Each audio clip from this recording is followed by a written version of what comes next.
जी हाँ दोस्तों, आप सभी का बेस्ट न्यूज भोजपुरी में स्वागत करते हैं। बता देते हैं कि छोटी शिकारी फिर से आग लगाने के लिए एक ब्रांड सॉन्ग लेके आ रहे हैं, जो कि आप सबके बीच बहुत ही जल्द आने वाला सॉन्ग है। जी हाँ दोस्तों, छोटू शिकारी बोले हैं कि बहुत ही जल्द आप सबके बीच सुनने के लिए मिलेगा, जो कि छोटू शिकारी ऑफिशियल चैनल के माध्यम से।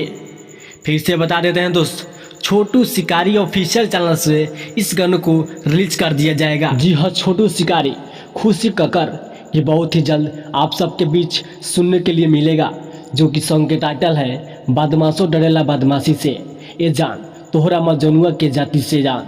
बहुत ही जल्द आप सबके बीच, जी हाँ, बहुत ब्रांड सॉन्ग है, आप सबके बीच बहुत ही जल्द सुनने के लिए मिलेगा, जो कि छोटू शिकारी लिखे हैं खुद अपने गाना, और संगीत मास्टर प्रियांश।